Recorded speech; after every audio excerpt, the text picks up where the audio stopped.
Olá pessoal do podcast da revista Total Brasil. Vamos começar a semana já. Vocês vão acompanhar um podcast muito rico. Um podcast com o melhor bastidor que a gente já teve aqui.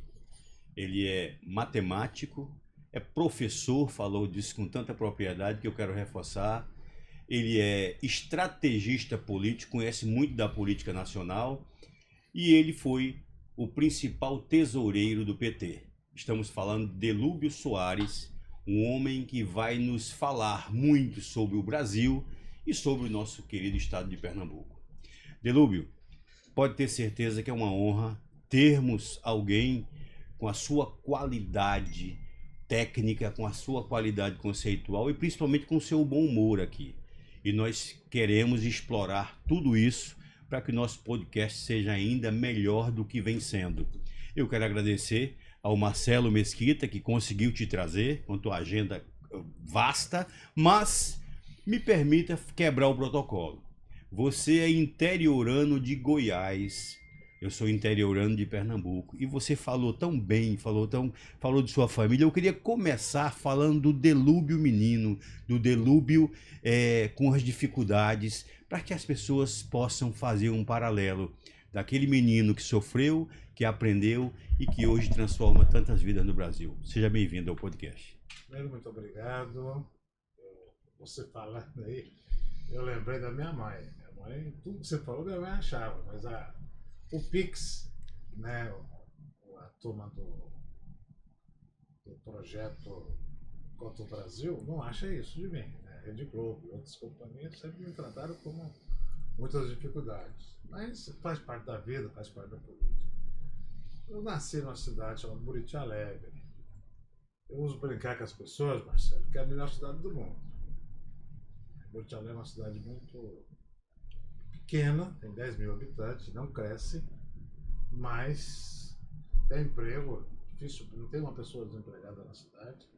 Eu nunca, na minha vida de criança, que eu morei lá, mudei para lá com 7 anos, nunca vi um pedidor de esmola, nunca teve. Perfeito. É muito rica. Tem pobre, e tem os fazendeiros, agora tem indústria. Nós levamos para lá um frigorífico de indústria de frango, que a Sadia comprou, mata 200 mil frangos por dia. Então produz 200 mil frangos na região. Perfeito. E mata, mas os trabalhadores vêm de fora, porque é mais barato para a Sadia trazer o pessoal de fora do que comprar uma casa lá. Uma casa lá, qualquer casa é 400 mil reais, 500 mil reais, um terreno é 300 mil. Então não tem jeito de um cara que ganha 2.500 por mês comprar um terreno desse preço. Então é mais fácil para a Sadia contratar as pessoas, mandar o ônibus buscar, a pessoa entra no ônibus, já recebe uma hora extra até chegar no local e assim funciona. Então eu sou de uma cidade pequena, nasci numa casa muito simples, de pau a pique. Meu pai e minha mãe, minha mãe era babá, órfã de pai e mãe. Meu pai calçou botina com 21 anos de idade e construiu uma família, 4 filhos. Um agora partiu, assim, no mês de janeiro, por uma de leucemia, não resistiu, partiu, foi muito bem assistido, mas não deu jeito. Deus quis levar e Deus sabe o que faz. Então, morei lá até os 15 anos. Eu fui para Goiânia, fui fazer o segundo grau. Fiz o segundo grau, fiz faculdade, comecei a trabalhar em 74, comecei a dar aula. E de lá para cá, entrei na campanha da anistia, comecei a trabalhar, militar, com militância de base. E veio as greves de 78, 79. Aqui tinha um parceiro aqui, muito famoso, Paulo Rubem, né? Da mesma geração minha. Paulo Rubem, eu e outros, são da mesma geração. Paulo Rubem era presidente da Penop aqui, né? Ele brigava muito com o Marco Maciel, né? Também. E a gente lá com o governador Irapuã, depois o governador Ari Valadão, era o povo da ditadura. A gente enfrentou a ditadura com muita dificuldade. As greves no começo não davam certo, depois desenvolveu bem. Depois nós fundamos o PT, campanha da anistia, conseguimos anistia parcial, nós conseguimos trazer as pessoas de volta. Muita gente que era daqui do Pernambuco, inclusive teve lá, o Gregório foi lá, nós fizemos uma homenagem muito forte ao Gregório Bezerra, que ele veio para cá, Pernambuco, depois ele foi visitar os estados. Eu lembro direitinho, está na minha memória até hoje, a recepção que nós fizemos ao Gregório Bezerra em Goiânia. Então nós militamos nesse período. Fundamos o PT, fundamos a CUT. E a partir daí, da fundação da CUT e do PT, eu passei a ter uma vida mais nacional. Eu era professor da direção equivalente aqui à PENOP, que chama CPG, depois virou sindicato, né? Perfeito. Que é o sindicato hoje, que é o sindicato que a Tereza Leitão, a nossa líder máxima. Nossa senadora. Hoje é senadora. Então nós trabalhamos nessa direção. E fundamos o PT, fundamos a CUT. Aí no PT, eu fui da direção do PT na primeira campanha do Lula, eu era da executiva. Depois na segunda campanha, na terceira campanha. E na quarta nós ganhamos. Né? Chegou um ponto. Tem uma pessoa no PT que eu me identifico muito, que é o Zé Disseu. Eu falo do Zé Disseu em 95. Ô Zé, hoje temos que fazer uma conta. Ou a gente elege o Lula, acho que em 98 não vai dar, 98 não vai dar, mas 2002 dá. Eu também acho. Vamos trabalhar para construir uma campanha bem feita, que a gente tinha perdido em 94, a gente estava com 43% de voto. Meu plano real, nós caímos. E o Fernando Henrique ganhou no primeiro turno. E a gente tinha muita clareza na época, a reeleição era muito forte. Era muito forte. Do Fernando Henrique Cardoso, né? Não tinha. Era e muito vocês, difícil ganhar. Mas vou pegar um gancho, você disse assim, a partir de um determinado momento, o trabalho precisou ser nacional. E aí que o PT começa a aparecer. Então, quando a gente fala, independente de Rede Globo, de etc., quem teve a oportunidade, Marcelo Mesquita, de vivenciar. A gente ficou muito mais tempo de bastidores, pessoal, conversando, enriquecendo com o Delúbio, do que vai ficar aqui no ar, no tempo certo do podcast. Então, quando a gente assegura do conteúdo de consultor geral que tem Delúbio e da memória privilegiada e que ele faz questão de colocar isso à mesa, né, mostra o quão humilde ele é. Marcelo, você me dizia também, quando a gente tomava café antes de ele chegar com o David, que o Delúbio pode contribuir muito, não só com o Brasil, como ele vem fazendo, mas com Pernambuco. E a revista Total vai explorar Delúbio Soares nesse sentido? Bom dia a todos. Olá, Luiz, Delúbio Soares. Realmente, bom dia, boa tarde, boa noite. Dia, né? boa a hora que quiser assistir, vai assistir a gente. Né? Veja bem. Delúbio é uma das maiores cabeças pensantes do país. Podemos dizer Delúbio com o Zé Disseu e o presidente, o pernambucano, o presidente Luiz Inácio Lula da Silva. E a revista Total vai dar total apoio, tanto a Lula como já vem dando, né? A Delúbio e a Zé Disseu, para que cada dia mais melhore o país, principalmente Pernambuco. Em 2006, Pernambuco cresceu demais, né? E agora, com certeza, Pernambuco vai se tornar de novo o Eldorado do Brasil e do mundo, né? Com a ascensão de novo do PT. Então, Delúbio, compre conosco e Pernambuco só tem a crescer com vocês no poder. Delúbio, não tem jeito da gente deixar de falar de alguns assuntos, certo? Você era um dos homens mais fortes do Brasil. Falou aqui en passant, mas eu captei.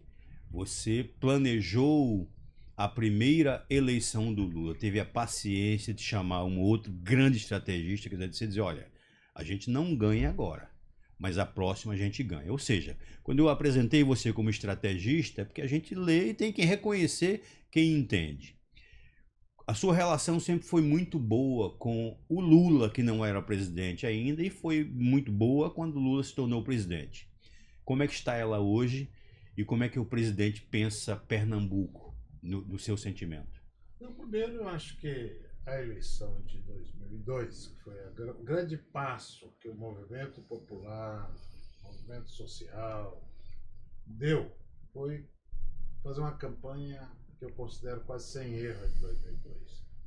Tivemos a oportunidade de ter uns marqueteiros muito competentes, certo. ter os institutos de pesquisa muito competentes, analisamos direitinho a conjuntura, fizemos uma chapa, um operário, um empresário que também veio de baixo, que é o Zé Alencar. Sim. Nós fizemos uma chapa completa e fizemos uma campanha muito bem trabalhada, costuramos as alianças que era possível fazer formal e as informais, porque política não ganha só com aliança formal. Perfeito. Você tem que buscar, né? Eu lembro, na eleição de 2002, vou contar um episódio aqui.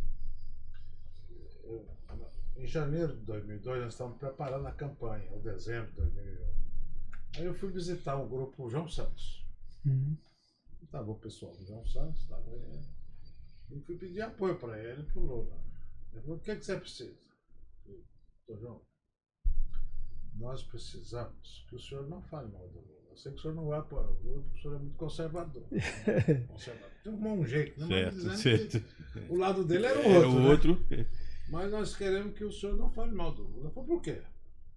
Porque o senhor é um homem de sucesso. O senhor é daqui, um empresário de sucesso aqui do Pernambuco. O Lula também é daqui. Então, se o senhor falar mal do Lula, vai repercutir no Brasil inteiro. E é ruim para nós, é ruim para o senhor, porque nós vamos ganhar a eleição. Então, peço ao senhor, se não quiser falar bem, fale mal. Pô, tá combinado. Você está muito pragmático, gostei de você. Ficamos amigos, depois fiquei amigo do Fernando, até... E as coisas aconteceram, né? Nós ganhamos a eleição, estou contando esse episódio, Sim. porque em cada lugar, Perfeito. eu, Zé Disseu e outros também, o próprio Palocci, o Celso Daniel, a gente saía conversando com as pessoas, e cada um colocando aquilo que sentia no coração. Aquela não foi uma eleição de coração. E o presidente Lula é o homem com mais sensibilidade social que eu conheço. Ninguém tem a sensibilidade social do Lula, Verdade. principalmente pela origem dele, o jeito que a família dele teve que sair do Pernambuco para ganhar sobrevivência no Sul, a ação que ele teve no Sul, a ação que ele teve no sindicato, e a relação que ele tem com as pessoas. Ele gosta de povo. O político tem que gostar do povo. Assim como o doutor Arraes, que eu conversava aqui, também gostava demais de gente, né? O doutor Arraes era um homem vinculado às pessoas, sim. principalmente o sertanejo, né? Que é a origem dele, lá de... Ceará do Crato. Ceará, né? Da região do Crato, Acari, daquela região ali. Então, as pessoas não podem negar a sua origem. Minha grande admiração pelo presidente Lula é que ele nunca negou a sua origem. E todos nós que fizemos parte da fundação do PT, nós éramos pessoas totalmente desconhecidas. O PT deu personalidade para todo mundo. Né? Eu era professor, o Zé Disseu era um estudante, recém-voltado pela anistia, e outros, né? Muita gente que eram umas pessoas que, se não é o PT, não tinha vida política. Mesmo a nossa senadora, Tereza Leitão, professora, de uma família tradicional aqui, mas ela jamais seria senadora se não fosse do PT. E outros também. O companheiro Humberto, que é senador. O companheiro Carlos Vera, que é daqui. Sim. É um trabalhador rural, né? E hoje é deputado federal pelo segundo mandato. Então, o PT deu personalidade a muita gente invisível. Perfeito. E graças ao o presidente Lula é a nossa maior liderança, e nós temos que fortalecer. E a minha grande batalha é fazer com que a gente trabalhe com esse governo, conviva com o Congresso Nacional, como ele é. Porque nós temos que... Eu gosto daquele escritor, Nelson Rodrigues, né? Porque ele tem uma frase: a vida como ela é.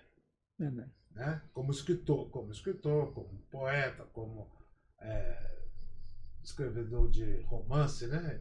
Telenovela, né? Eu acho ele... A pessoa política dele é diferente. Sim, perfeito. Igual perfeito. o Edson Nascimento, o Edson Arantes com o Pelé. Eu sou fã distintos. número 1 do São bem Pelé. distintos. Não esquece o Pelé como agente político. Né? É a mesma coisa do Nelson Rodrigues. Mas o Nelson Rodrigues explica pra gente.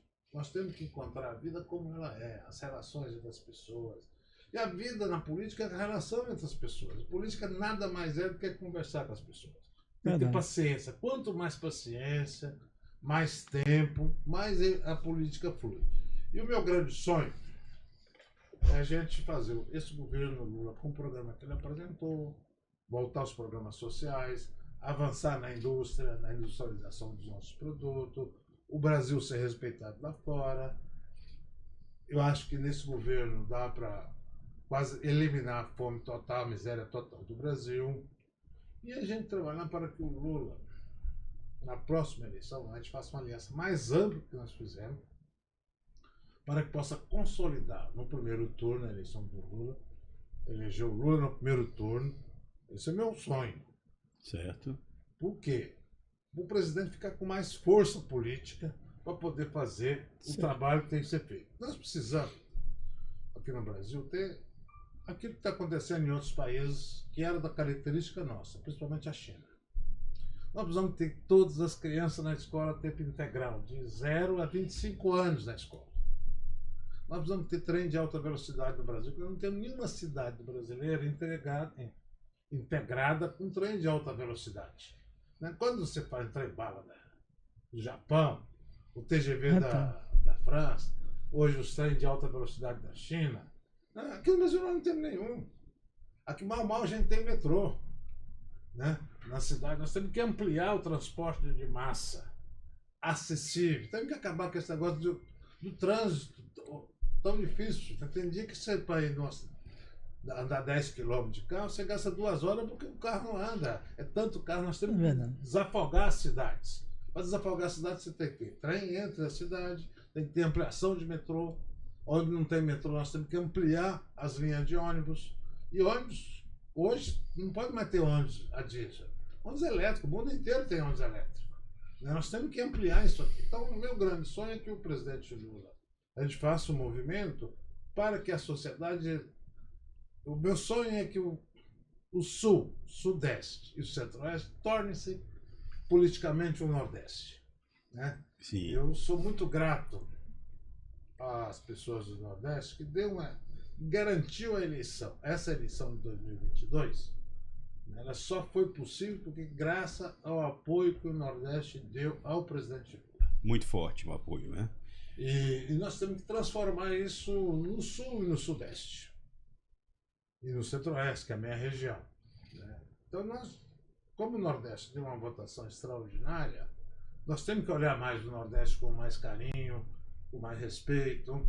E eu admiro muito, nessa crise do Rio Grande do Sul, o maior apoio que o Rio Grande do Sul teve foi dos nordestinos.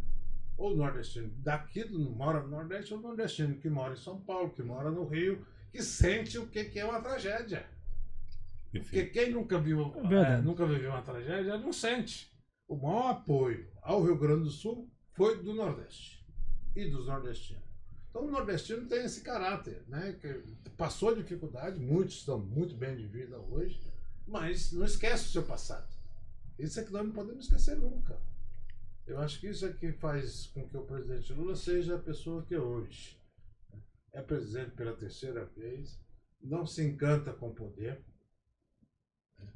Quando eu tive, lamentavelmente, fui condenado na época do mensalão e depois na Lava Jato. Né? Teve que ir para a cadeia, buscaram ele lá uma semana, depois na outra semana eu fui. Tem uma pergunta que pediram para fazer, pega um do gancho aqui. Muito difícil, ele nunca se abalou. Ou eu vou provar minha inocência. No meu caso, desde quando teve a primeira condenação, eu vou provar minha inocência. E está provado, ele provou, estou conseguindo provar, o Zé Disseu está conseguindo provar, o Bacari está conseguindo provar. Ou seja, nós não fizemos nada de errado. Você, como outros, estão em dia com a justiça, estão fazendo o que tem que ser feito com a justiça. Então, a gente aqui, a ideia principal é usar o que você tem de conteúdo, de conhecimento. Essa é a principal aqui. O resto é com a justiça e com você. Delúbio, os dois, principalmente o primeiro governo, a primeira gestão do Lula, 2002 a 2006, o Brasil deu uma guinada econômica. Mesmo com essa história do Plano Real, aquele governo é um marco histórico. 2006 a 2010 teve um pouco mais de dificuldades. Esta gestão atual, ela está com problemas. O mercado tem achado que principalmente a economia conduzida pelo Haddad está se equivocando em algumas questões de impostos. Qual é a diferença? O que é que aconteceu entre o primeiro e esse terceiro mandato? Por que ainda não decolamos do ponto de vista da economia? Por que o Brasil, que você gostaria que se juntasse ao Nordeste, não está enxergando com nada bons olhos, nem olhos nenhum bons, com relação como o Nordeste ainda enxerga? O que é que está acontecendo? Nós temos que analisar duas questões na economia. Para nós, somos originários do movimento popular, do movimento social, e que pensamos num Brasil com mais igualdade, Nós Certo. estamos fazendo o dever de casa, gerando emprego, aumentando a massa salarial, inflação diminuindo. Isso é um sucesso. Para o mercado, o famoso mercado, que a gente chama Faria Lima, né? Certo. Que é São Paulo, não está bem, porque o que o teu Haddad tem representado em nome do governo? Não é o Haddad, é o governo. É o Haddad que é o ministro da Fazenda. Então o povo joga a culpa no Haddad. Sim. Que é, ó, rico tem que pagar mais imposto. O Lula falou na campanha, eu quero ser eleito, mas vou botar o pobre no orçamento e o rico no imposto de renda. E o Haddad está procurando fazer isso de várias maneiras. Obviamente, quem é o mercado não quer ir para o imposto de renda.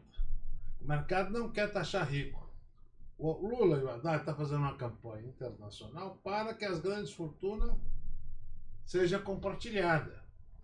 Outro dia, eu estava vendo, né? Nos Estados Unidos.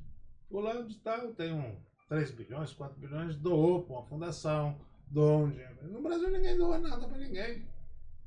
Os ricos do Brasil, né? Se você quer ficar popular na sua família, falar que não tem mais direito de herança, né? A herança, nós só temos 3 igualdades.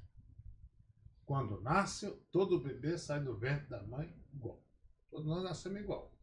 Bebê chorão, né? Corta quando vai pro berço, o berço é diferente. Quando morre, vai pro mesmo lugar, todo mundo. Eu não sei para onde vai, mas vai para algum lugar. E a outra coisa é o voto. Nós temos que ter igualdade na educação, na saúde, no transporte, na moradia. A qualidade do emprego precisa ser ampliada no Brasil. Nós não podemos ter muito emprego. Hoje nós temos uma terceirização, vamos chamar assim, na minha época sindical. Mas é esse negócio do Uber, o negócio do iFood, das pessoas, milhares de pessoas trabalhando sem direito nenhum. Isso não pode. Isso aconteceu antes da Revolução Francesa. Né? Nós temos que, há muito tempo atrás, nós temos que disciplinar. E a briga que tem com o mercado não quer regular, não quer permitir que os trabalhadores do Uber, os trabalhadores do iFood, trabalhem, tenham o mínimo de direito, que é absurdo o governo fazer isso. Assim como nós fizemos na Constituinte. A Constituinte eu batalhei muito para que os trabalhadores rurais tivessem direito à aposentadoria. E o que o mercado dizia? Se der aposentadoria para os trabalhadores rurais, a Previdência vai quebrar. Nós aposentamos 8 mil pessoas que não tinham trabalhado para o Brasil, produzindo feijão, produzindo arroz, produzindo milho, produzindo algodão, mas que não tinham recolhido porque não tinha como recolher. E essas pessoas, que eram os velhos naquela época, eram considerados encosto nas famílias. À medida que ele passou a ter a sua aposentadoria, ele passou a ser um ancião. Ele passou a ser respeitado pela família.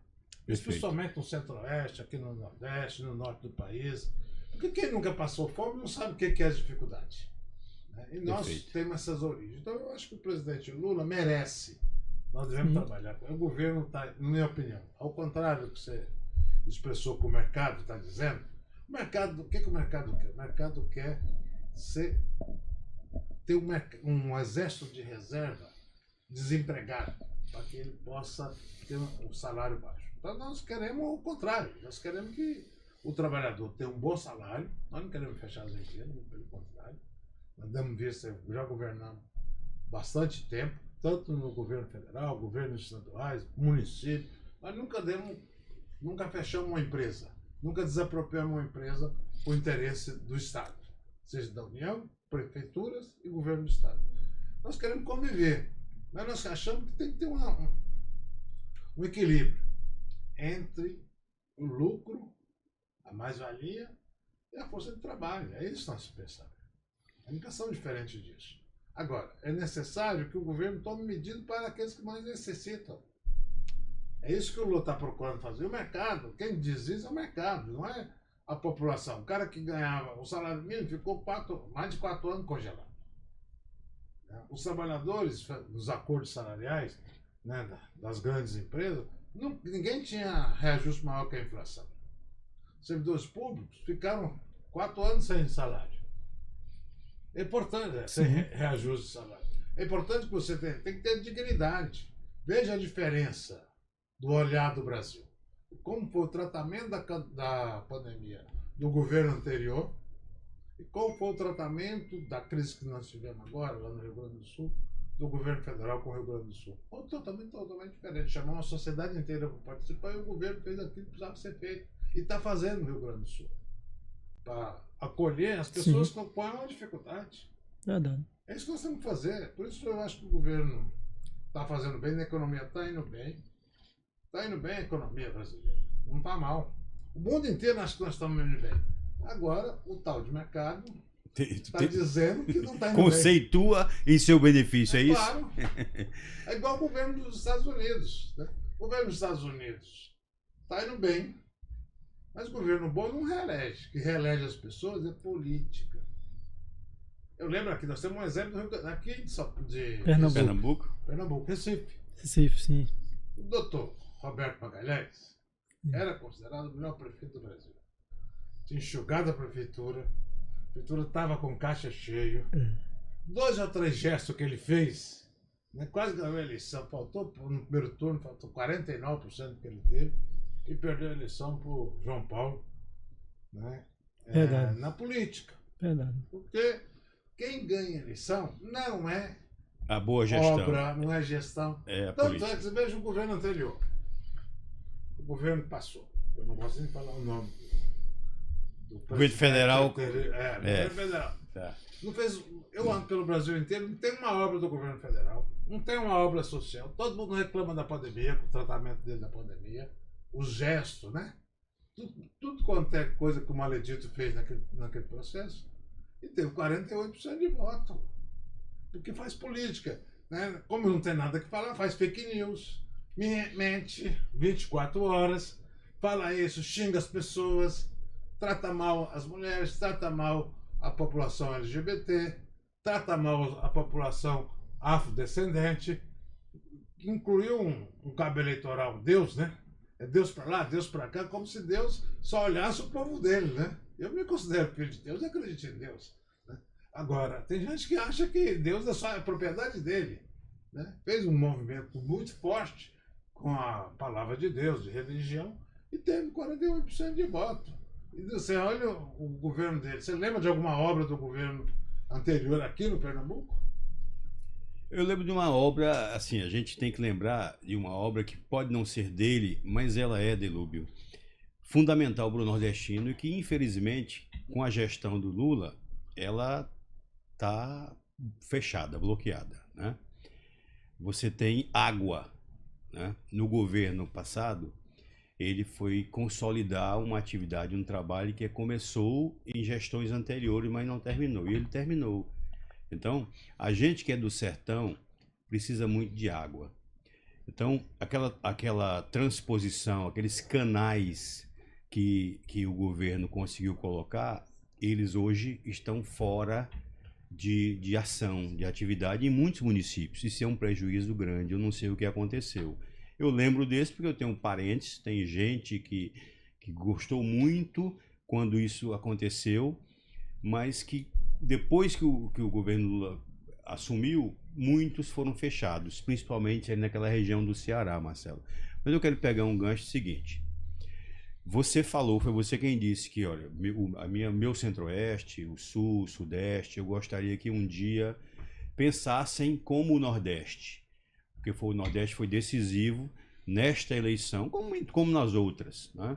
O nordeste é muito leal ao presidente Lula, não é nem ao PT, é o Lula, pelo trabalho, pelos gestos que ele faz com o Nordeste, isso aí é inquestionável.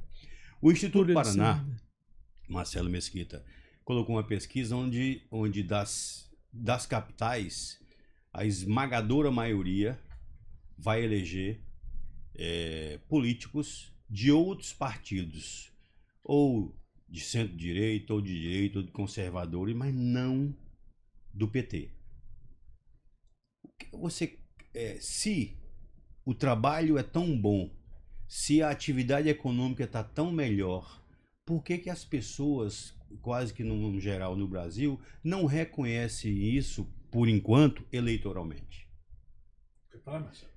Não, depois eu vou. O que acontece? O PT amadureceu. E a eleição de 2022 foi uma frente muito mais ampla com a sociedade do que com os partidos. Perfeito, concordo. Perfeito. Perfeito. Isso que Perfeito. permitiu que Concordo. o Lula ganhe a eleição. Perfeito. O Lula fez um governo, montou um governo mais amplo do que a eleição. O único partido, os outros partidos que não quiseram participar do governo, um foi o PSDB, não quis participar do governo. O outro foi o PL.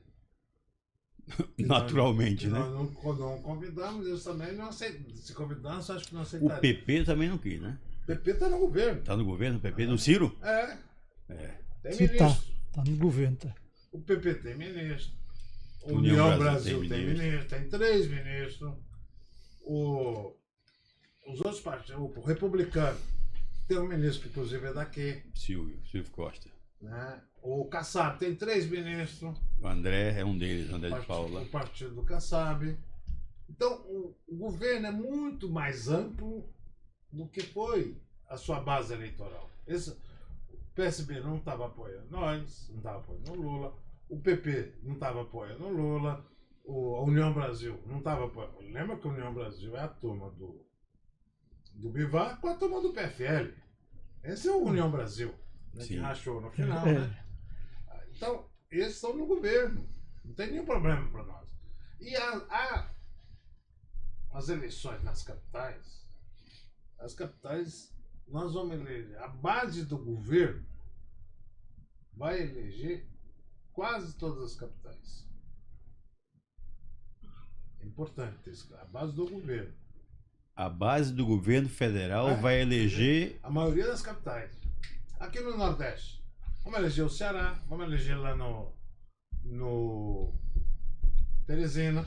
Mas no Pernambuco, Ceará... João Campos será reeleito aqui em Pernambuco. Paraíba. Não, peraí, vamos lá, vamos pontuar pra gente também. No Ceará, você tem o André Fernandes e o Capitão Wagner liderando. Então, por enquanto, não tem ninguém da base do governo. Eu também concordo, Delúbio, que a esquerda vai chegar forte também no Ceará. Não é a esquerda, olha, é a base do governo. Base do Por governo. isso que eu concordei com o Delúbio. É. A base do governo, dos partidos que estão com o governo, essa base vai permanecer, vai liderar o Brasil. Eu só corrigi o Ceará, porque por enquanto aqueles partidos desses dois, o PL, não estão com o PT. Tá fora, só o PL. Então no Ceará, por enquanto, que é uma novidade, no Ceará sempre da esquerda, né? Por enquanto é novidade. Aqui é covardia, Marcelo, comparar Recife aqui, com João, hoje, realmente, João, feito você mesmo, a gente estava conversando, hoje é um dos melhores prefeitos do Brasil. Isso, de fato, os números provam mais isso. Bem avaliados do mais Brasil. Bem avaliado. E tem o sangue, né? De Eduardo, de Miguel Arraes, de Renata e a própria a vitalidade da juventude dele também. João é um jovem intelectual. Então, qual que é a métrica que eu tenho falado para a militância do PT, a militância de esquerda, a militância do centro, que eu tenho a oportunidade de conversar e conversando, e quero deixar claro. O PT vai ser vitorioso nessa eleição se ele comparar com 2020. Cidade onde o PT teve 10% de votos, se ele tiver 11 é uma vitória. Se ele tiver 10 é empate. Se tiver menos de 10 é derrota. Isso não vai acontecer. E quase 80% da cidade o PT vai ter mais voto do que teve no ano 2000. A eleição de prefeito, ela não reflete, a eleição de presidente não reflete de prefeito. Lembra o governo anterior? Ele fez muito pouco prefeito. O governo. Foi verdade. Então, cada eleição, você não pode comparar uma eleição municipal com uma eleição nacional. Eles são diferentes. E nem a eleição de governador com a eleição municipal do governo federal. Eu estava dando um exemplo. Maranhão. O PT, o Lula, teve no turno mais de 70% dos votos. E quase 72. E quase 80% no segundo. Só perdeu para o Piauí. Sabe quantos deputados estadual o PT tem lá? Nenhum. Nenhum deputado estadual. É mesmo? Não é nenhum. Aí tem um suplente, porque fez uma chapa com a aliança. Na época, o Dino era do PCdoB, elegeu 5 do PCdoB e não elegeu nenhum do PT.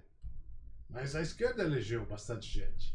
Né? Nós temos que entender isso, porque quando falam no PT, às vezes tem cidade, tem região, que o Lula é muito forte, tem uma votação expressiva, Mas as pessoas normais não acham que os representantes do PT representam naquele momento.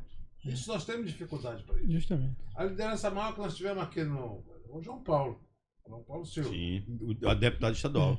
Foi prefeito foi nosso do Recife. prefeito, Primeiro foi prefeito notado. capital do Brasil, E João Paulo. foi um prefeito Do PT? Não, Foi. não, foi o primeiro, não. Não Foi foi não. primeiro, não, Primeiro né? foi a Maria Luísa Fontinelli. Sim, sim, verdade. Depois a Luísa Landino, em 88, o Vitor Boaz e outros. Talvez seja o Livro do- primeiro a fazer uma grande gestão, porque o João Paulo fez uma um. grande campanha. É. Nossos prefeitos- Ganhou no segundo turno ali.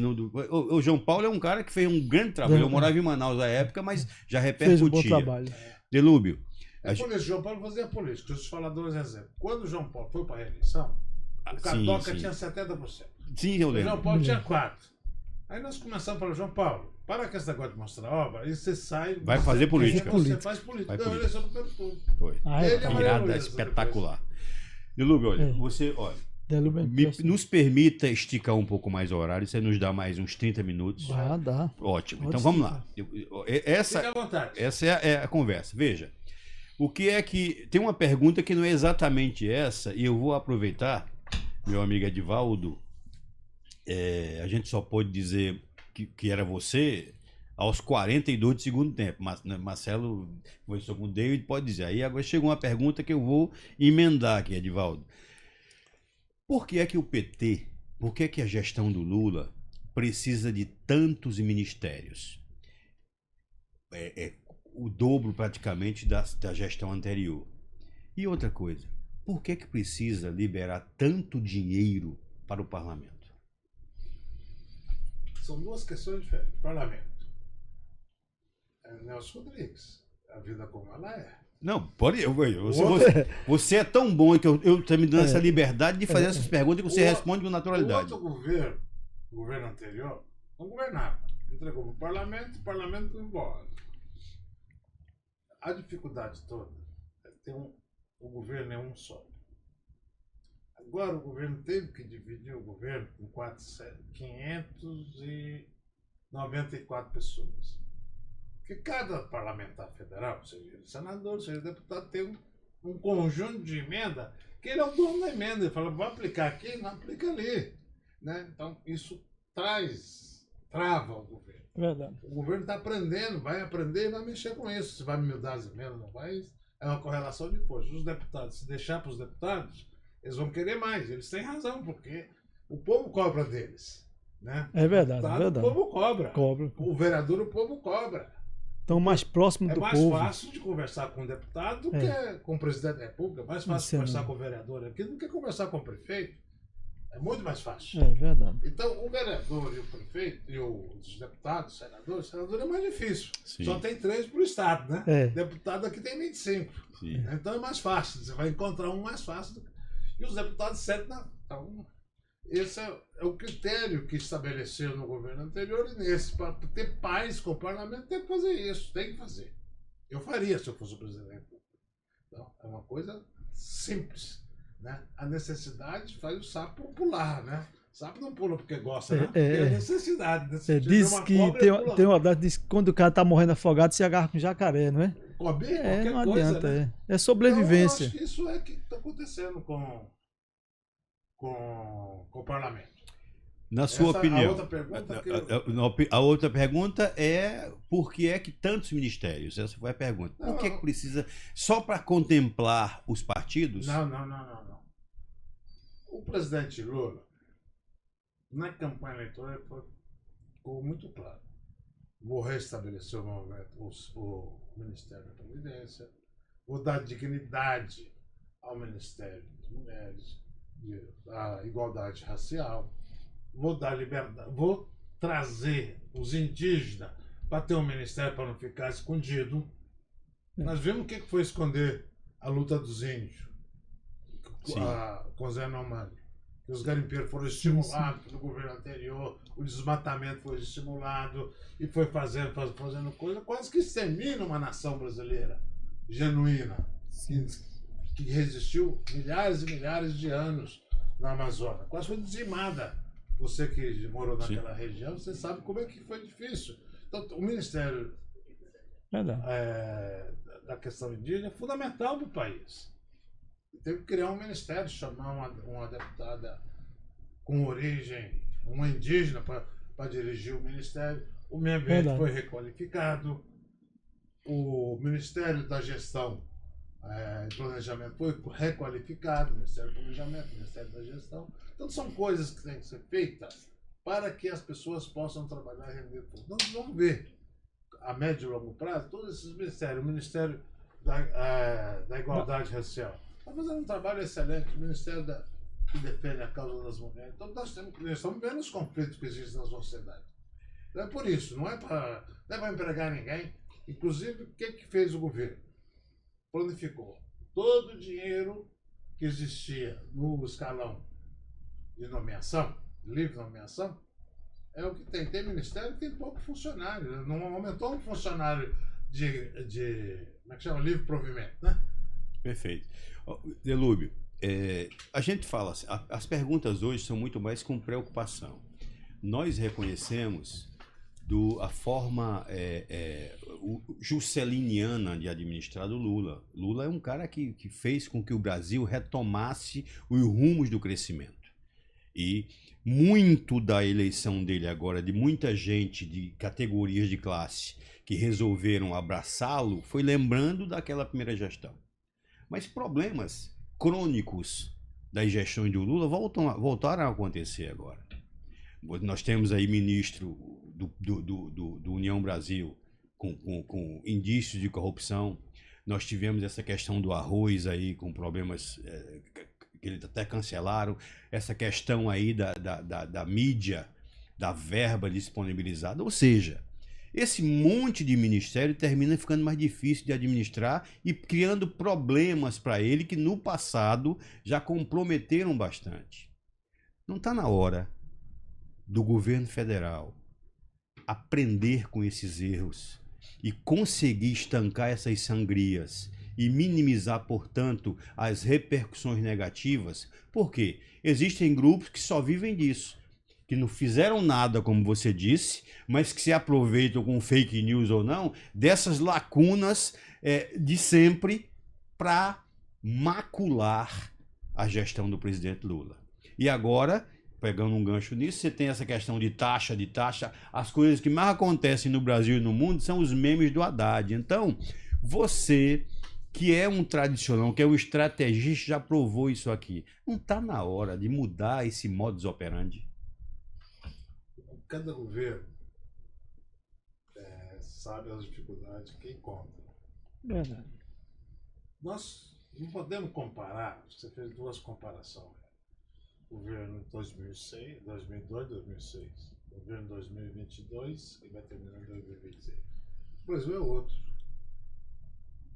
Nós passamos por outra situação no país. Nós temos que entender essa realidade que nós estamos vivendo. Conjuntura. Você falou da transposição das águas do São Francisco. Falei. Nós começamos em 2003. Nomeando o Zé Alencar, depois o Ciro Gomes, para conduzir o processo. Dom Pedro fez isso em 1870. Ele não conseguiu nem sair do papel. É verdade. Desde 1870. Concordo plenamente com você. Então é uma obra com muitas dificuldades, tem avanço e recuo, avanço e... O sonho nosso é que toda casa de todo brasileiro tenha água potável. É verdade. Água tratada, esgoto. Né? Cada brasileiro precisa ter uma casa. Não pode ter uma família sem ter sua casa própria. Nós vamos chegar lá. Outros países já chegaram. Nós temos condições de chegar, porque nós temos gente, temos terra, e temos madeira e tem cimento para fazer a casa. Porque o básico é isso, né? Fazer a casa. E tem eletricidade. O Nordeste é um exemplo de novas criações de eletricidade. Eólica, solar. Né? Só com a energia solar dá para iluminar todas as casas do Brasil. E a energia elétrica fica para as indústrias. A energia térmica para as indústrias. É isso que nós temos que fazer. Mas o Brasil hoje, para você fazer isso, gasta um tempo. Por que o brasileiro tem que morar no aluguel? Nós temos que tirar todo mundo do aluguel, cada um tem que ter sua casa própria. O aluguel pode ser por uma sala comercial, um prédio, né? Que hoje é mais fácil para as empresas alocar do que construir. é mais rápido, né? Retado. Então é isso que nós temos que fazer. Agora, isso é da noite por dia? Não, o Brasil desarrumou. Do impeachment da presidente Dilma para cá, o Brasil desandou. Eu estava falando outro dia, nos direitos sociais. Em 1978, 79, 80, nós fizemos uma campanha nacional para aposentar os professores, aposentar aos 25 anos. Conseguimos, na ditadura. Figueiredo não queria Para sancionar aposentar professores. a partir de 25 anos de Esse atividade. tipo de trabalho, né? Certo? De sala de aula. Ou seja, então eu posso me aposentar já. Você podia, né? Bora, Delubre, retomar isso. Aí vem a turma do Roberto Marinho para cá, né? Que tira isso, tira aquilo. Numa canetada, o Congresso Nacional derrubou. Então o professor voltou a ser. Não pode ter aposentadoria especial. O coisa que nós gastamos 4 anos para aprovar, o movimento do Brasil inteiro, o Congresso era, o líder do Congresso, o ministro era o Jarbas Passarinho, né, durão, né, ditadura pura, conseguimos aprovar. Na calada da noite, o Congresso Nacional, com a emenda da reforma do Paulo Guedes, acabou, de um dia para o outro. E não conseguimos nem fazer protesto, porque a situação veio pandemia, aproveitou tudo aquilo e ficou. Como você saía fazer protesto da pandemia? Os mais inteligentes pensaram, é melhor eu ficar vivo do que pegar o vírus. E assim foi feito.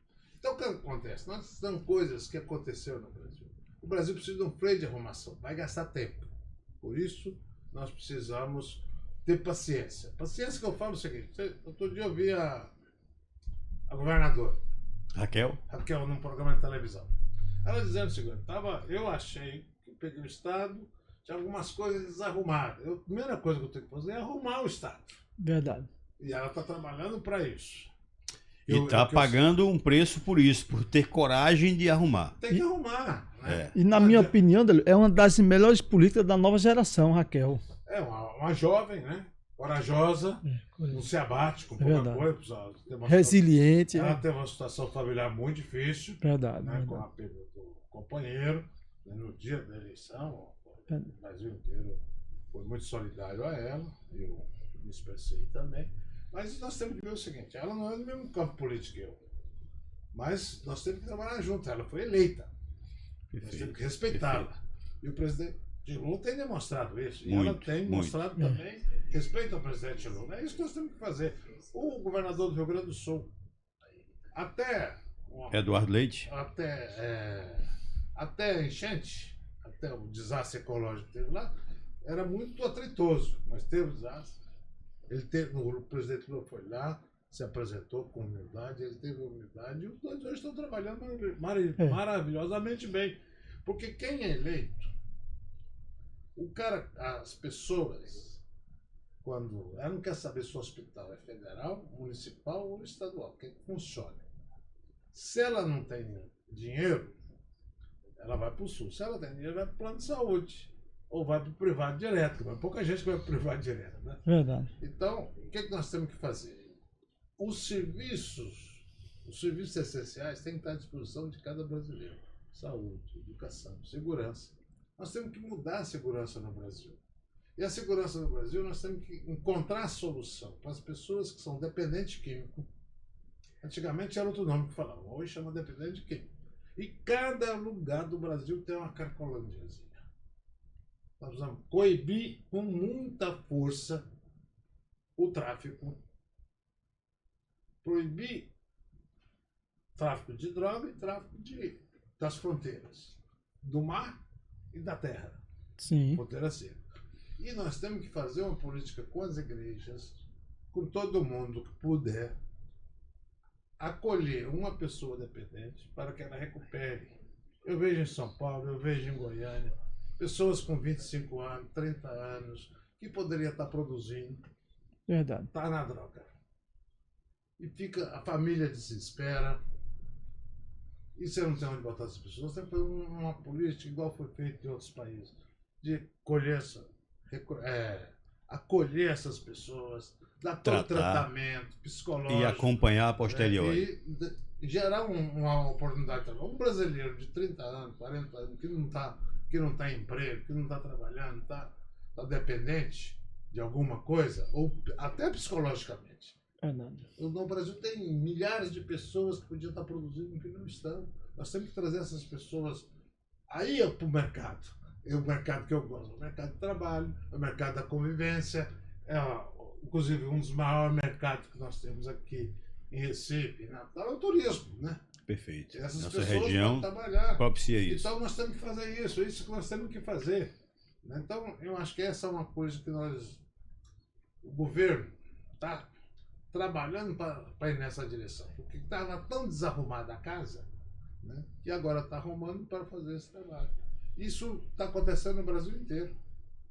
Delúbio, quando eu disse na introdução aqui que você tem cultura geral privilegiada, fica claro, se escancara a cada resposta sua. Embora você, como disse sobre a governadora, tenha um campo político bem diferente, você é muito coerente para avaliar, inclusive, o opositor.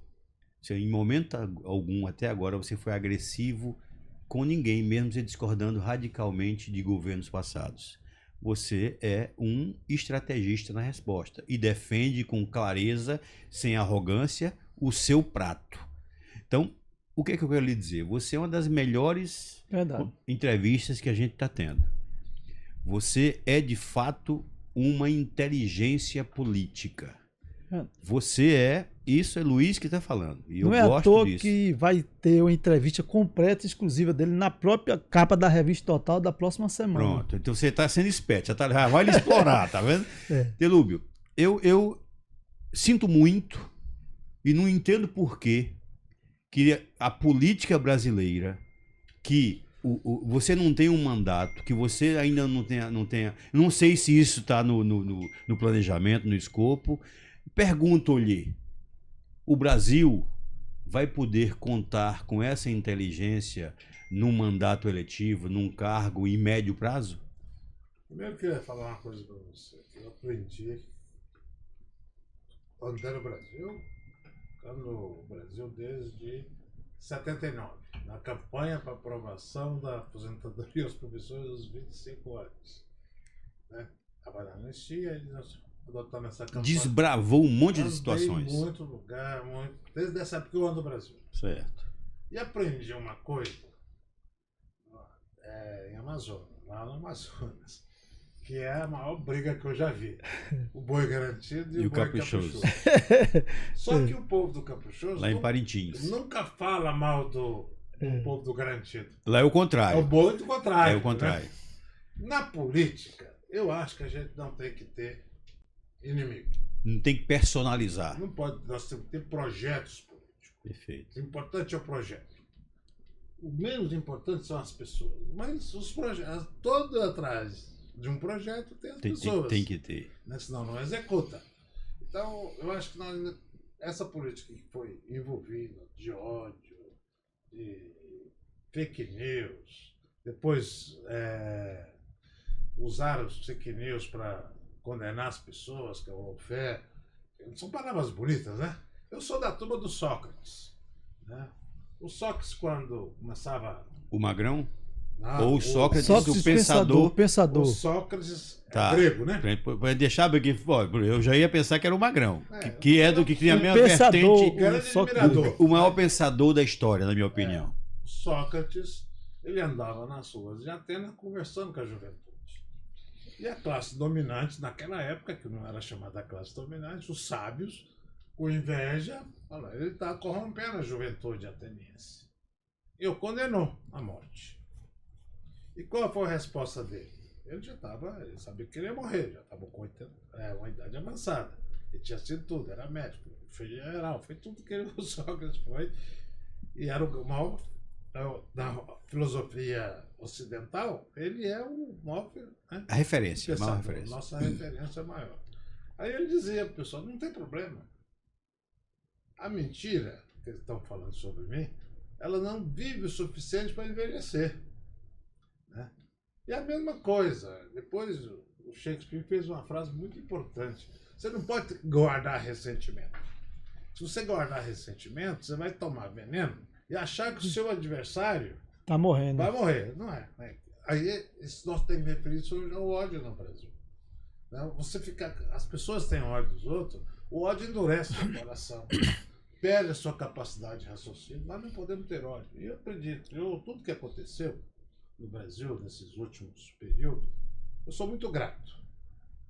Primeiro, a sociedade brasileira. Segundo, a luta que os trabalhadores brasileiros, quando eu comecei a militar nos anos 70 e pouco, era outra realidade. Hoje nós evoluímos muito. Sim. Mas não evoluiu porque eu evoluí, porque você evoluiu, porque o mundo transformou nisso. E nós temos acertos, erros, ida e volta, né? Perfeito. Isso é uma coisa que acontece. Então nós temos que, primeiro, pregar a paz. Paz é fundamental. Guerra, ninguém ganha com a guerra. É aquele negócio, olho por olho, dente por dente, vai ficar muita gente desdentada, muita gente cega. Isso não resolve. Por isso a política é troca de ideias. Nós temos que combater as ideias. Tem ideias melhores, do meu ponto de vista, tem ideias. Nós vimos aqui agora a contradição, né, nesse debate aqui sobre o mercado. Perfeito. O mercado diz que nós não estamos indo bem, mas melhorando o salário, melhorando o emprego, tudo isso está acontecendo. Agora, para o mercado que não quer pagar imposto, não quer pagar taxa, como aí pinta o Haddad como O vilão. Não Enchem de meme e etc. Mas aí as pessoas, né? É natural que as pessoas não gostam de pagar imposto. As pessoas não querem dividir. Lembra na pandemia? Você viu alguma empresa grande distribuindo alimento ou distribuindo seus produtos? Não, mas você viu o caminhão do MST no assentamento, gente muito simples, lá colhe lá o repolho, a banana, o que ele tinha e levava a distribuir nos bairros, na periferia. Você não viu isso? O trabalho maravilhoso que a CUFA fez? Bonito. Né? Você não viu nenhuma empresa grande, eu não vi nenhuma empresa grande brasileira sair distribuindo, eu não vi a Nestlé distribuir leite em pó, não vi distribuir café, né? Não vi nenhuma empresa, nenhum banco distribuir as coisas. Né? Podia ter feito na pandemia para aliviar, mas não faz, porque não tem necessidade. O MST, que é originário de uma lona, casa de lona, sabe o que é a dificuldade de não ter a comida da manhã? E como eles estavam tendo, resolveu distribuir o pouco que tem. É solidariedade. Nós temos que ter um espírito solidário no Brasil. E outra coisa que eu acho que o Lula está fazendo muito bem, que é a soberania do Brasil. Que dia que você viu, no mundo inteiro, a tese que o Lula está defendendo no G20 de imposto de grandes fortunas, redistribuição de renda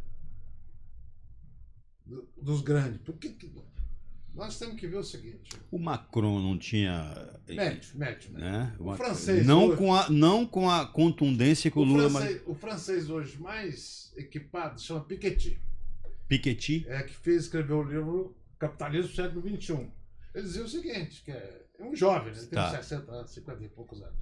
Ele escreveu o livro seguinte: se tem uma diferença salarial muito grande entre o mais baixo salário e o mais rico, vai dar confusão de velho prazo. Aí ele deu confusão. A Revolução Francesa, Primeira Guerra Mundial e Segunda Guerra Mundial. Não pode ter esse desequilíbrio de um ter muito, o outro não ter nada. Chega um ponto que essa conta não vai fechar. bater. Então o Lula está fazendo. A soberania do Brasil está tão importante que a palavra do Lula está virando quase que universal. O Macron que está concordando agora. Muito. Então nós temos que fazer um trabalho para que todos concordem, porque o mundo deixe de ser um mundo, né, como diz vários filósofos, o sol brilha para todos. Para todos. Mas meia-noite, se não tiver uma lua clara, é escuridão para todos. Né? Delúbio. É assim que funciona. Você não fugiu de nenhuma resposta, pelo contrário. Ainda potencializou o que eu perguntei, melhorou a argumentação. Mas você não me respondeu algo que eu gostaria como professor. Isso é uma provocação. Você repito, e eu falei esse negócio da revista que o Marcelo disse, tá? Então não tem uma amarração com a outra. Uma das melhores conversas que a gente está tendo. você é um dos maiores talentos de bastidores que eu tive a oportunidade de conversar, que eu também sou metido a entendido, mas estou vendo que eu estou longe, tá? Com relação a uma possível candidatura a médio, longo prazo, 2028 no mato, há essa possibilidade? Você pensa nisso? O seu entorno também gostaria disso ou está fora de cogitação? Candidatura que você fala? É. Não, primeiro eu tenho ainda os meus processos criminais, resolvi todos. Ganhei todos e vou pedir revisão criminal da Ação Penal 470. Na Ação Penal 470 eu fui indiciado por vários, ganhei todos, só aquela liderada pelo Joaquim, né, que eu fui condenado. Eu vou pedir revisão criminal agora que tem erros e erros ali naquela ação. As demais eu consegui superar todas. É aquele negócio, quando vem uma avalanche, Certo. você enfrentar ela de frente, você arrastando. Fui afastando, fui trabalhando, 18 anos trabalhando com meus advogados, advogado A, ainda tem umas ações cíveis que eu tenho que resolver, ou civil, né? Não é criminal, tem que acabar de resolver. Eu acho que resolvo, né, num período curto, não sei qual o período, depende do juiz, desembargador, ministro do STJ, STF, você sabe que esse povo é um povo diferente de nós, né? O tempo deles não é o nosso tempo. Mas, como eu acredito na justiça... E tem respeitado isso? Eu acredito na justiça, mas o judiciário ele ficou muito contaminado em determinado momento. O judiciário brasileiro. Viu o que fez o juiz da 13ª Vara, viu o que fez a Força Tarefa lá de Curitiba, viu como foi o comportamento dos ministros do STF na votação, na Ação Penal 470, né? Viu como foi o comportamento do STF em aprovar a prisão em segunda instância que feriu a Constituição. Depois, quando chegou perto deles, eles reviram. Então, nós temos que ter o seguinte, eu tenho paciência. Ok. Então, a candidatura, eu fui candidato uma vez, em 1986. Goiás, Antes do Lula ser presidente. Deputado constituinte, né? Na Constituição. Eu estava na executiva da CUT e tomou uma decisão lá que todas as pessoas da CUT deviam ser candidatas. Eu fui candidato, João Paulo lá de Minas, se elegeu deputado constituinte, o Paim foi, se elegeu deputado constituinte. É o Paulo da Cunha, é ele? Não. Da Cunha é de São Paulo. O João Paulo Cunha foi depois. O Paulo Paim, que era o secretário da CUT. Se elegeu deputado federal, depois virou senador e é senador até hoje. Então, eu não nego essa expectativa, mas nesse horizonte, esse ano eu não seria candidato. Eu estou mais ou menos, eu sou tão puxa-saco do Lula, porque eu estou igual ao Lula, né? O futuro a Deus pertence, né? Veja, Danilo, essa provocação, entenda, nós temos vertentes políticas diferentes, tá? Mas eu não sou cego, eu sou um professor, se eu reconhecer quem poderia dar contribuição. Então, quando eu insisti na pergunta, eu espero que você se viabilize e eu espero que você e todas as pessoas que têm capacidade técnica, conceitual e que têm a paciência de ouvir uma pergunta e respondê-la com classe, como aconteceu aqui hoje. Eu torço que você resolva rápido e que o Brasil, que Minas, que São Paulo, que Goiás, certo? Os pequizeiros de plantão, né? Como nós, eu não esqueci, né? Eu falo já de pequi, viu? Eles possam contabilizar, contar com o seu trabalho, com a sua disposição, com o seu conhecimento de causa.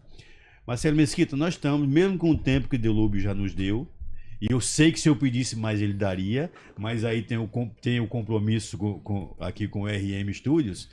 Estamos chegando ao final. Eu tenho mais duas perguntas para o Delúbio, eu vou fazê-las depois que você concluir a questão aí da capa da revista certo. Total, que foi novidade. Amigo Delúbio, conte comigo, certo? Com o Marcelo Mesquita, conte com a revista Total Brasil. Eu sou neutro na política brasileira, mas a minha função é de apoiar aqueles que fazem política com altruísmo. Você é um deles. Você não é uma pessoa egoísta, nem o presidente Lula. não é? Faz política séria. Então conte comigo, conte com a Revista Total. Na próxima edição, já na segunda-feira próxima, você vai ser capa. Todo esse podcast. Segunda-feira. Passou o final de semana? Não, essa agora na outra. Esclareça, senão fica... De segunda a 8. Certo. De segunda a 8 agora você vai ser capa das 166 edições. E vamos soltar essa edição em todo o Brasil. Eu vejo que você é uma pessoa muito séria, certo? É amigo do meu padrinho, saudoso padrinho Eduardo Campos. E você é feito diz Luiz, um talento brasileiro. É muito bom você voltar à cena política brasileira para ser político, um deputado federal, né? Porque você hoje está andando no Brasil todo, feito você disse, e eu creio também na eleição do presidente Lula no primeiro turno. Quando você começa a falar aqui, que a gente começa a escutar, a gente vê que você é um crânio, você, Zé Disseu, então não é à toa que o presidente Lula, com a resiliência que tem, você... Então, conte conosco, nós estamos aqui para apoiar. Eu não sou uma pessoa crítica de ninguém, entendeu? Eu tenho minhas convicções, mas meu coração está de porta aberta para vocês.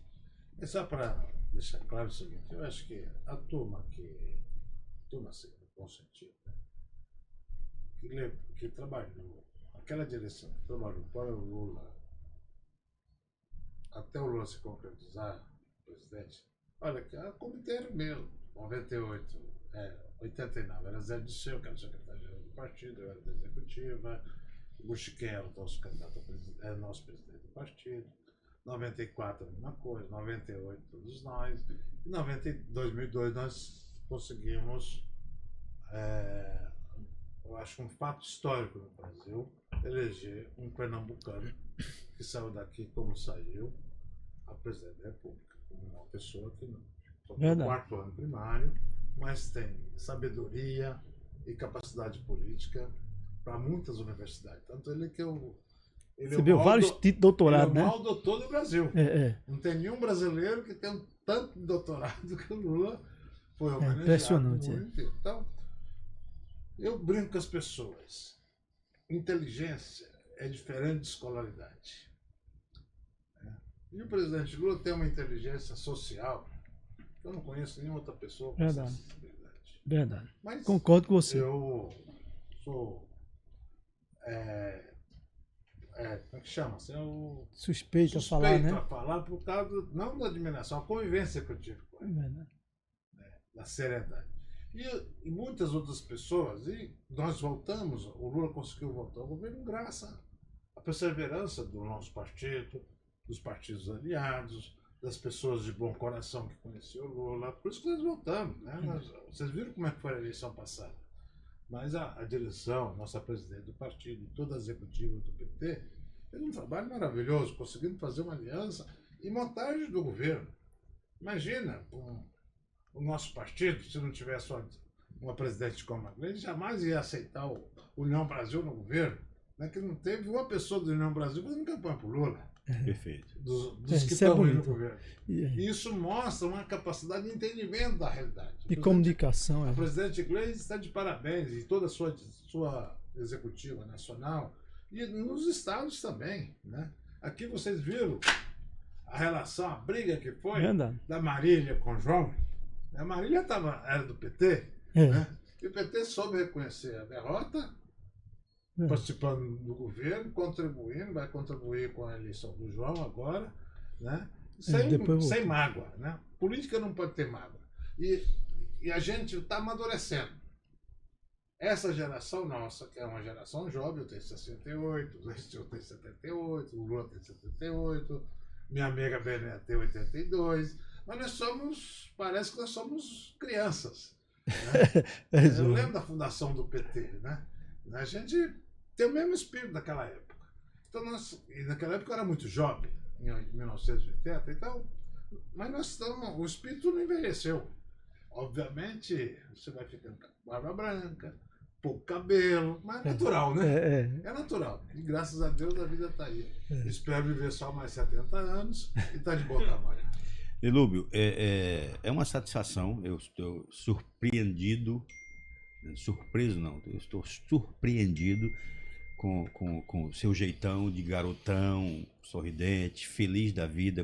A primeira vez que eu o vejo pessoalmente, tinha outra percepção. Agora eu vi o quão bom seria tê-lo tantas vezes, Marcelo, conosco. Que se ele pudesse participar da revista com mais frequência, Lógico, eu acredito, acho que você poderia trabalhar isso. E, pessoal, eu fiz uma pergunta aqui pro Delúbio, que eu faço para todo mundo.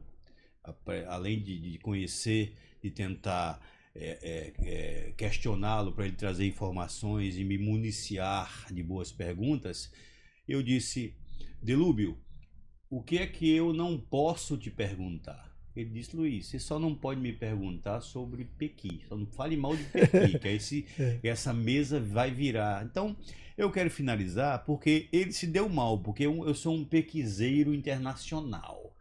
O seu Pequi é o de Goiás, que dizem que é o melhor do mundo. O meu Pequi não é o de Serra Talhada, que não tem muito, mas é do Ceará, que é muito bom também. Então, como pequizeiros, nós somos homens de família, nós somos homens que respeitam as origens. Eu, por exemplo, lá em casa, eu só perco minha esposa. Ela coloca 3 ou 4, ela come a maioria, comendo mesmo, mordendo. Você, o que é que te traz, que lembrança boa? Por que é que você disse isso? Só não fale mal do Pequi, para a gente concluir esse programa de hoje. As pessoas... O Brasil é um país extraordinariamente diferente, né? Sim. O pessoal do Sul, do Rio Grande do Sul, principalmente, Santa Catarina, ali, um pouco não conhece o Pequi. Certo. Eu acho que a Lady Di, a princesa, Lady Di. A grande frustração dela é não ter conhecido o Pequi. Se tinha morrido mais feliz. Porque o Pequi é uma coisa... Não tem como você mensurar o aroma, o gosto. Você tem uma ideia. Pequeno Rubacão não tem coisa melhor. A minha mulher, nós estamos juntos há mais de 30 anos. Ela não conhecia Pequi. Eu falava. Eu levei ela em casa, lá em Goiânia, lá em Buriti Alegre. Aí minha mãe fez um Pequi. Ela gostou. Aí, outra vez, faz um Pequi. E ela foi comer, ela foi roendo Pequi, né? Eu ensinei ela como comer Pequi, né? Tem toda uma... Um Pequi você não come assim, não, tem que ter paciência, mostrar talento. Roendo até ficar branquinho, né? Só formiga come Pequi melhor do que eu. A formiga come melhor do que eu. As formigas lá no pé de Pequi. Aí hoje essa mulher come 4, ela come 10. Se tiver 20, ela fica ali a tarde toda roendo um Pequi. Então o Pequi é uma coisa que atrai as pessoas. E eu acho que o Pequi, assim como o açaí, virou uma coisa internacional, a médio e a longo prazo, e a Embrapa está fazendo lá em Goiás, no interior de Minas, está fazendo um Pequi sem espinho. Eu não sei como é que vai ser. Você já comeu o caroço? Você já conseguiu? Sim, a semente. Semente? A gente separa, corta, igual a semente de baru, né? Que é macaúba, não sei se você conhece. Macaúba, semente. Marcelo, aqui começamos, vamos gravar outro só falando de Pequi. Delúbio, chegamos ao fim, porque a gente tem que entregar o estúdio, estouramos, a primeira vez que a gente estoura. Vamos pagar a multa? Não, né? Não. A multa que nós pagaríamos seria você fazer outro programa conosco. Essa é a multa. Você garantir. E a gente pode marcar em Brasília, também temos. Marcelo, olha, eu vou lhe dar um conselho. Diga. Use muito esse cidadão. Certo? Use muito, o mais que puder. Eu estou muito satisfeito. Pessoal, hoje nós tivemos, eu vou dizer pela terceira vez, eu não digo a melhor, porque tem gente como o David Batista pode dizer, mas Luiz, você falou que eu falava tão bem, mas realmente, de conteúdo, nós tivemos o melhor consultor hoje que nós poderíamos ter. Isso é bom. E eu repito, nós temos correntes políticas bem diferentes, mas hoje Delúbio Soares conseguiu um admirador pela capacidade de interlocução, pelo respeito às opiniões, pelo respeito às pessoas, mesmo que ele não goste. E de bastidores, inclusive, pessoal. Não foi só aqui no ao vivão, não. Foi de bastidores, ele respeita todo mundo e é um menino com um pouco mais de 60 anos, feliz, sorridente, apesar de tantos problemas, apesar das intempéries, apesar de algumas perseguições. Eu espero, do fundo do meu coração, que ele resolva essas questões e que ele possa contribuir com São Paulo, com Goiás ou com Pernambuco.